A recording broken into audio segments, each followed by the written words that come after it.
api aktif di Indonesia adalah yang paling banyak di dunia. Jika Anda lihat peta Indonesia berikut ini, saya akan tunjukkan kepada Anda peta Indonesia.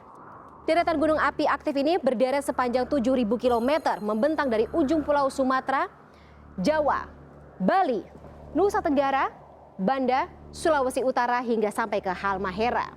Nah, dari 127 gunung api aktif, 77 gunung punya catatan sejarah letusan sejak tahun 1600. Sebagian besar dari kita belum lahir ya.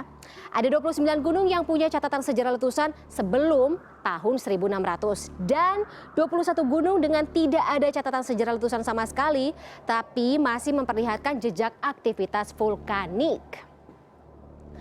Selain memiliki gunung api aktif terbanyak di dunia, Indonesia juga memegang catatan jumlah korban jiwa terbanyak akibat letusan gunung api.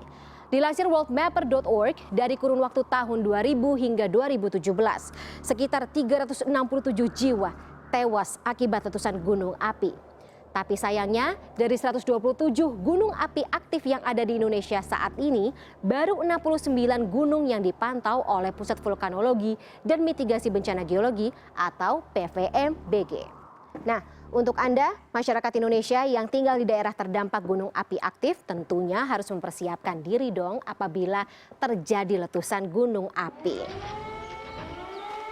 Nah, yang Anda dengar ini adalah suara sirine peringatan aktivitas gunung api. Jika lokasi Anda masih aman dan belum ada instruksi evakuasi dari pemerintah setempat, segera masuk rumah, tutup semua jendela, pintu, agar abu vulkanik ini tidak masuk ke rumah kita ya. Amankan juga kendaraan serta jika ada ternak atau hewan peliharaan Anda. Tapi jika status gunung api ini meningkat menjadi level waspada dan sudah ada instruksi evakuasi dari pemerintah, jangan panik. Perhatikan hal-hal berikut ini saat Anda mengungsi. Nah, Anda pertama harus mengenakan masker atau kain basah untuk menutup mulut dan hidung dari potensi paparan abu vulkanik. Kemudian bisa memakai kacamata pelindung dan jangan gunakan lensa kontak agar mata Anda tidak iritasi ya. Kemudian yang terakhir, pakai pakaian tertutup yang melindungi tubuh ini seperti baju lengan panjang, kemudian juga celana panjang, jaket, dan juga topi agar kepala Anda terlindung dari potensi paparan abu vulkanik tersebut. Semua perlengkapan ini harus Anda kenakan karena abu vulkanik itu terdiri dari karbon dioksida, CO2, dan juga fluorin yang tentunya berbahaya bagi manusia. Karena jika terhirup dapat menimbulkan masalah pernafasan dan juga kerusakan pada paru-paru. Sementara itu, partikel abu vulkanik ini yang kasar ya teksturnya dapat mengakibatkan goresan pada kulit dan juga mata Anda. Kemudian selalu pantau informasi, cari informasi lewat berbagai media. Saat mengungsi, Anda bisa membawa radio dengan baterai. Ini lebih disarankan karena saat listrik padam, Anda masih bisa mengandalkan radio dengan baterai tersebut. Kemudian perhatikan instruksi darurat ya. Selama letusan terjadi, jangan berada di sekitaran lembah atau daerah aliran sungai. Karena letusan besar seringkali diikuti aliran lava, lumpur, dan juga banjir. Kemudian, walau Anda berada di tempat yang tinggi, tetap waspada.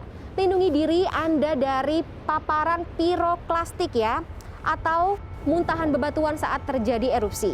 Jika terjebak pada piroklastik, kita harus berjongkok, jangan menghadap ke arah gunung, kemudian juga lindungi kepala dengan tangan, jaket, tas, atau apapun yang bisa Anda temukan. Kemudian, segera berlindung di titik aman atau posko pengungsian yang telah ditentukan oleh pemerintah setempat atau pihak-pihak terkait lainnya. Oke. Nah, setelah letusan berhenti dan sudah dinyatakan aman, maka kita sudah dapat beraktivitas kembali. Segera bersihkan atap dari timbunan debu vulkanik karena beratnya ini bisa merobohkan dan juga merusak atap rumah. Demikian sejumlah tips evakuasi yang bisa Anda lakukan saat terjadi erupsi gunung api. Semoga tips ini bisa bermanfaat bagi kita semuanya ya. Jaga sehat, jaga diri, jaga sesama.